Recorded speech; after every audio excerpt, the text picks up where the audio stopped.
परिसर में जितने भी अधिवक्ता हैं, कोई ये नहीं कह सकता कि परमेंद्र भाटी किसी की दलाली करता है, अधिकारी की, किसी की चरण वंदना करता है, किसी के काम को तोड़ता है या किसी के साथ नाइंसाफी कराने की पैरोकारी करता है।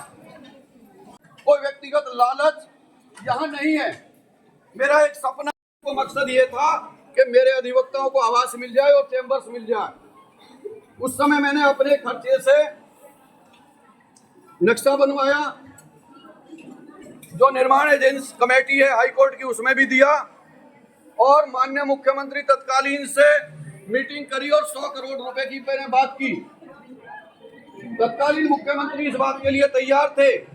मैंने कहा कि हमारे यहाँ 3 प्राधिकरण हैं, आप सब अधिवक्ता हैं, तीनों प्राधिकरण ऑटोनोमस बॉडी हैं और इन प्राधिकरणों का जो स्थापना हुई है इस क्षेत्र के विकास के लिए और इस क्षेत्र के वासियों के विकास के लिए, उनकी दैनिक समस्याओं को दूर करने के लिए हुई है। तो मैंने कहा 33 करोड़ आएगा, तीनों प्राधिकरण अगर हमें सहयोग कर देंगी तो हमारा बहुत बड़ा स्ट्रक्चर खड़ा हो जाएगा जो पूरे देश के लिए मॉडल होगा। इस बात पे सहमति लगभग बन गई थी, लेकिन ये सारी समस्याएं जस की तस वहीं रह गई क्योंकि मेरा कार्यकाल कंप्लीट हो गया और आने वाले लोगों ने कितनी मेहनत की, कितना संज्ञान लिया, वो उसका आपके सामने है। और केवल मतदान किसी अध्यक्ष को बनाने के लिए मतदान नहीं किया जाता। हम जिस संस्था में अपना पेशा करते हैं, जिस व्यवस्था के तहत हम अच्छे तरीके से रहना चाहते हैं, उस व्यवस्था को व्यवस्थित करने के लिए इलेक्शन होता है।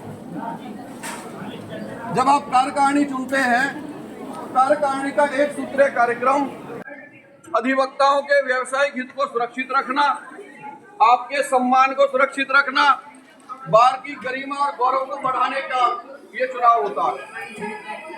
मैं पहले भी अध्यक्ष रहा हूं, आप इस बात के सब साक्षी हैं। मेरे द्वारा लगभग 2.5 करोड़ रुपए से ये टीन सेट बनवाया गया। उससे पहले और उसके बाद भी आज तक किसी के द्वारा, मैं दावे के साथ कह रहा हूं, आप सब साक्षी हैं इस बात के, इतनी बड़े मद से कोई भी विकास कार्य आज तक नहीं कराया गया। वृक्षारोपण बार रूम में कराया। पिछली बार गर्मियों से निजात दिलाने के लिए टीन शेड के अंदर सीलिंग फैन लगवाए। जो फुटओवर ब्रिज है, क्योंकि जिले के सारे मुख्यालय एक ही जगह सेंट्रलाइज हैं, कई हजार लोग, वादकारी और जनता के अन्य लोग भिन्न भिन्न ऑफिसों में आते हैं, उनके दैनिक समस्या में ये बातें थी। क्योंकि चुनाव लड़ने का उद्देश्य अध्यक्ष बनकर यहाँ दलाली करना, अरे भाई थोड़े सुन लो ना 10 मिनट, या थाने में, अदालतों में अपने प्रभाव का इस्तेमाल कर गलत तरीके से धन कमाना नहीं होता। बार के अध्यक्ष का और कार्यकारिणी का जो काम होता है वो बिल्कुल एक सूत्रीय कार्यक्रम होता है, बार के विकास में आपके गरिमा और गौरव को और आपके व्यवसायिक हितों को सुरक्षित रखने का। अरे भाई चुप हो जाओ। आपको सबको ये पता है और आप भरोसा कर सकते हैं, मेरे पूर्व कार्यकाल में भी कोई भी एक अधिवक्ता ये नहीं कह सकता कि मैंने किसी अधिवक्ता के साथ कोई ऐसा व्यवहार करा हो जो उसकी गरिमा के विपरीत हो। हमेशा बार के हित में सोचा, अधिवक्ताओं के हित में सोचा, आपके व्यवसाय को किस तरीके से सुरक्षित और संरक्षित रखा जाए उसके लिए कार्य किया। भले ही मुझ पे कंटेम्प्ट लगी, भले ही मैं डिबार रहा, लेकिन जब मैं बाद में कोर्ट में आया 9 महीने बाद, तो पूरी बार ने मुझे कंधे पे उठा करके मेरा गला मालाओं से भर दिया। ये इस बात का सबूत था क्योंकि मैं निस्वार्थ था। और मैं आपको एक बात बता दूं, आप सब अधिवक्ता हैं, सब लोग ग्रेजुएट हैं, सबके पास एक जैसी डिग्री है, अनुभव कम और ज्यादा हो सकता है, लेकिन हम सबको ये देखना होगा कि बार को किस तरीके से संरक्षित और सुरक्षित रखा जाए, किस तरीके से इसकी गरिमा बढ़ाई जाए, उसी निर्णय के साथ हमें मतदान करना है।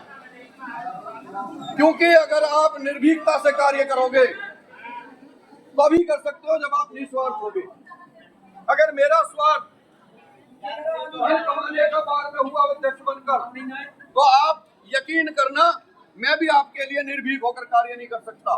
मैं तभी निर्भीक होकर कार्य कर सकता हूं जब मैं निस्वार्थ होऊंगा। और मैं आपको दावे के साथ कह सकता हूं 27 जून 1999 को ये जनपद गौतम बुद्ध नगर की बार का गठन हुआ, न्यायालय का उद्घाटन हुआ। मैं पहले दिन से ही इस कचहरी में हूं, उससे पहले गाजियाबाद में थे। लगभग 25.5 साल हो गए हैं। सिर्फ और सिर्फ इस बार की गरिमा और गौरव को बढ़ाऊं या ऐसे विकास कार्य कराऊं कि ये एक मील का पत्थर साबित हो। अधिवक्ताओं को आने वाले समय में ये लगे कि बार का अध्यक्ष ये होना चाहिए और बार के कार्य इस तरीके के होने चाहिए। मैंने अपने पूर्व कार्यकाल में फुट ओवर ब्रिज प्रस्तावित कराया, पास कराया, 2 बार टेंडर हो गया, रिफ्यूज हो गया क्योंकि पैरोकारी नहीं हुई।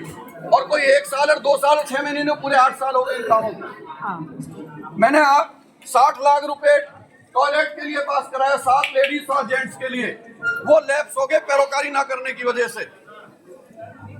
मैंने संपूर्ण अधिवक्ताओं के लिए यहाँ के 8-10 सीनियर अधिवक्ता मुझे लेके गए, उस समय रमन सीओ थे प्राधिकरण के, उनके लिए आवास की मांग रखी। तो उन्होंने एक ही बात कहा था, वो साक्षी हैं कि प्रमंदर भाटी जी को मना लो और जो मर्जी ले लो। मैंने आपके हित को देखते हुए, क्योंकि मैंने बहुत सारे मुकदमे प्राधिकरण के खिलाफ अधिग्रहण रद्द करने के लिए डाल रखे थे, मैंने कहा मेरे अधिवक्ताओं को आप आवाज दे दो। तो उन्होंने कहा कि मुझे पूरे जनपद की लिस्ट बना के दे दो, पूरे जनपद की, न केवल जिला न्यायालय परिसर की, तीनों तहसील टैक्सेशन से लेकर के जहां भी अधिवक्ता जनपद में पंजीकृत है। 130 मीटर रोड पर 5.5 एकड़ जमीन मैंने चिन्हित कराई, क्योंकि हम गाजियाबाद से आए थे। और गाजियाबाद में मैं आपको बता दूं 4 बार अधिवक्ताओं को आवास मिल चुके हैं। और आज की तारीख में नोएडा, ग्रेटर नोएडा या यमुना में अरे यार हमारी मतलब की बात है, आवास हम सबका सपना है, क्योंकि 100 मीटर का प्लॉट भी 1.5 से 2 करोड़ रुपए का आता है और वो मिनिमम दर पर आवंटन होता है उसका। लेकिन ये सारी चीजें तब होती हैं जब आपका नुमाइंदा, आपका पैरोकार बतौर अध्यक्ष निस्वार्थ भाव से, निर्भीक होकर अपना समय या दलाली से हटा करके उन कार्यों में लगा जिसमें आपका हित और आपका सम्मान सुरक्षित है। मेरे पास समय है, चाहे मुझे लखनऊ जाना पड़े, इलाहाबाद जाना पड़े, मैं इन सब कार्य करने के लिए चुनाव लड़ रहा हूं। और मैं दावे के साथ कह सकता हूं, आपको लगेगा कि आपने अध्यक्ष नहीं चुना, अपना पैरोकार चुना है। यह बहुत सारी दैनिक समस्याएं और भी है। इसके अलावा मेरे कार्यकाल से पहले अधिकारी टाइम पर नहीं बैठते थे, चाहे भले ही मुझ पर कंटेम्प्ट लगी, इसके बावजूद ये तय किया कि 10:30 बजे से 4:30 बजे तक सारे अधिकारी कोर्ट रूम में बैठते थे। बहुत सारे सीनियर अधिवक्ता यहाँ हैं, उनको इस बात का जानकारी है। कंटेम्प्ट लगी, इसके बावजूद ये तय किया कि 10:30 बजे से 4:30 बजे तक सारे अधिकारी कोर्ट रूम में बैठते थे। बहुत सारे सीनियर अधिवक्ता यहाँ हैं, उनको इस बात का जानकारी है। चाहे कोर्ट रूम में अधिवक्ता है या नहीं है, अधिकारी चैम्बर अपने सीट पर बैठते थे। यहाँ महिलाओं को समस्या है, उनका कोई महिला बार रूम नहीं है। उस समय जो एजे थी हमारी जस्टिस अग्रवाल, नाम ध्यान नहीं आ रहा उनका, सुनीता अग्रवाल, मैंने जो है यहाँ का मुआयना कराया। महिलाओं के लिए बार रूम अलग से बने, उन्होंने कहा ये आपकी चीज है, आप बना लीजिए। यहाँ जो महिलाओं के लिए